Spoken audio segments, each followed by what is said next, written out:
भारत के मुख्य न्यायाधीश जस्टिस रमन्ना ने जस्टिस रमन्ना आज एक कार्यक्रम थे तो उन्हें मानवाधिकार पर बड़ी चिंता हुई। जस्टिस रमन्ना ने कहा कि मानवाधिकार सबसे पवित्र चीज है। बहुत अच्छी बात उन्होंने कही। भारत के मुख्य न्यायाधीश हैं, सुप्रीम है, न्याय के सुप्रीम पद पर बैठे हैं, ये उनका सौभाग्य है। विज्ञान भवन में एक कार्यक्रम में जस्टिस रमन्ना ने, जो भारत के मुख्य न्यायाधीश हैं, नेशनल लीगल सर्विस अथॉरिटी के कार्यक्रम में थे। उन्होंने बड़ी अच्छी अच्छी बातें की जो सुनने में बहुत अच्छा लगता है। हम सबको उनकी बात सुनना चाहिए। भारत के मुख्य न्यायाधीश हैं। उन्होंने कहा न्यायपालिका गरीबों वंचितों को भरोसा जीतना चाहिए। बहुत अच्छी बात कही उन्होंने कहा कि साबित करना होगा सुप्रीम अदालत को, जजों को, न्यायाधीशों को कि अदालत, न्यायपालिका गरीबों वंचितों के लिए है। बहुत अच्छी बात उन्होंने कहा कि हर किसी को यह महसूस करना चाहिए कि हम हैं। बिल्कुल, हर किसी को यह महसूस करना चाहिए कि हम हैं। भारत के चीफ जस्टिस ने फिर आगे बढ़े। उन्होंने कहा कि पुलिस सिस्टम जो है, आज उन्होंने पुलिस पर हमला किया, का पुलिस स्टेशन मानवीय सम्मान के लिए सबसे ज्यादा खतरा है। यदि पुलिस स्टेशन ही खतरा है तो न्यायपालिका क्या है? न्यायपालिका को इसकी जिम्मेदारी कब लेनी होगी? उन्होंने कहा पुलिस हिरासत में अक्सर मौत की खबरें आती है। हिरासत में मौत और हिरासत में आए व्यक्ति की तुरंत कानूनी सहायता की जरूरत होती है जो मिलती नहीं है। हिरासत में पहले घंटे में तय हो जाता है कि किनके खिलाफ क्या कार्रवाई करनी है।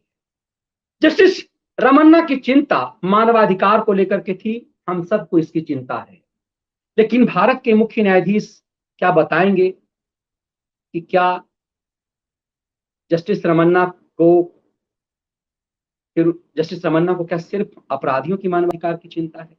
ऐसे समय में उन्होंने कहा कि आम आदमी सुप्रीम कोर्ट नहीं पहुंच पाता है, तो भारत के मिलॉर्ड से एक आग्रहपूर्ण रूप से पूछना पड़ेगा कि मिलॉर्ड, जब किसी सजा याफ्ता, फांसी की सजा पाए हुए याकूब मेनन, मुंबई में आतंकी हमला पाए हुए याकूब मेनन के लिए रात के 3 बजे यदि अदालत खुल जाएगा और बड़े बड़े लॉयर उसमें रह जाएंगे, उसमें भी प्रशांत भूषण ही लॉयर था, आतंकी याकूब मेनन के लिए 3 बजे सुप्रीम कोर्ट बैठा था और जज के हाउस में नहीं, सुप्रीम कोर्ट के अपने कैंपस में उस याकूब मेनन के लिए जिसकी सजा पर राष्ट्रपति ने भी मुहर लगा दी थी, तो सुबह में सजा होनी थी, रात में एक याचिका सुप्रीम कोर्ट आई और आरन फानन में रात के 3:15 बजे 3:20 पर सुप्रीम कोर्ट बैठा और उसकी मामले की सुनवाई करी। मिलॉर्ड, क्या आम आदमी के लिए ऐसा कभी हो सकता है क्या? अनिल देशमुख के ऊपर भ्रष्टाचार का आरोप है। बॉम्बे हाईकोर्ट के आदेश पर सीबीआई ने एफआईआर दर्ज किया। अनिल देशमुख के खिलाफ मुंबई के एक कमिश्नर ने आरोप लगाया कि राज्य के गृह मंत्री के रूप में 100 करोड़ रुपए प्रति माह वसूली करते हैं। इस मामले की जांच सीबीआई ने की, ईडी ने की और सर्कमस्टांशियल एविडेंस में यह साबित हो रहा है कि अनिल देशमुख बतौर गृह मंत्री लूट मचाए हुए थे। यह साबित होता है कि अनिल देशमुख अपने दो निजी सेक्रेटरी के माध्यम से वसूली करते हैं और उस पैसे को अपने बेटे के अकाउंट में जमा करते हैं। ईडी ने अनिल देशमुख और उसके बेटे ऋषिकेश देशमुख को 5 बार समन भेजा है, लेकिन वो समन में पेश नहीं हुए। वो अदालत भागते हैं और कहते हैं कि कभी कहते हैं हमारा एफआईआर रद्द करो, कभी कहते हैं गिरफ्तारी से बचाओ। अदालतें अनिल देशमुख को इतना अवसर क्यों देती है? इसीलिए ना कि अनिल देशमुख के पास महंगे महंगे वकील हैं, एक एक पेशी के लिए 10-10 लाख रुपए लेते हैं।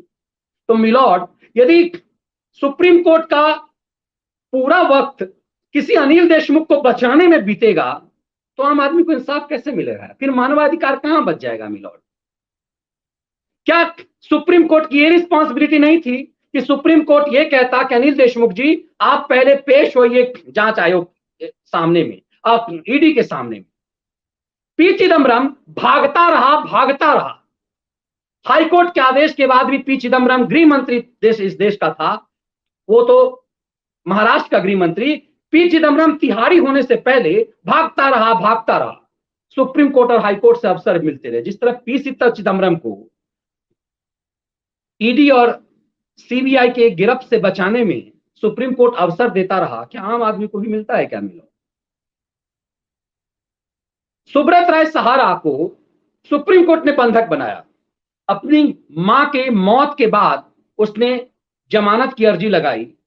इतनी चीजों में नहीं, अपनी मां की मौत जब उसकी हुई सुब्रत राय सहारा की, तो सुप्रीम कोर्ट ने जमानत दी थी और ये कहा कि मां के अंतिम संस्कार में शामिल होने के लिए आपको देते हैं। फिर उसके बाद एक बड़ा दर्शन उस समय सुप्रीम कोर्ट ने दिया था कि मां तो मां होती है, मौत के बाद भी मां अपने बेटे को जमानत का, जेल से छूटने का बहाना दे देती है, अवसर दे देती है।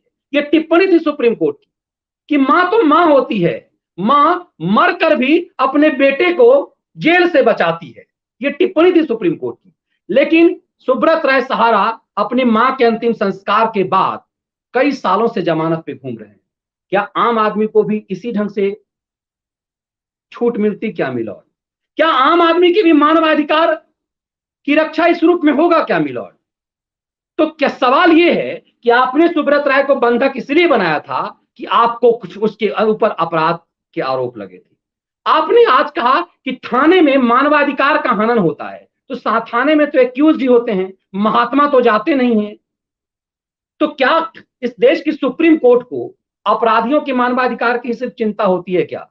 ये देश की सुप्रीम कोर्ट की सुप्रीम अदालत से एक विनम्र सवाल तो जरूर बनना चाहिए कि क्या इस देश में मानवाधिकार सिर्फ अपराधियों के लिए होगा? क्या सिर्फ इस देश में शहरी नक्सलियों के लिए मानवाधिकार होगा?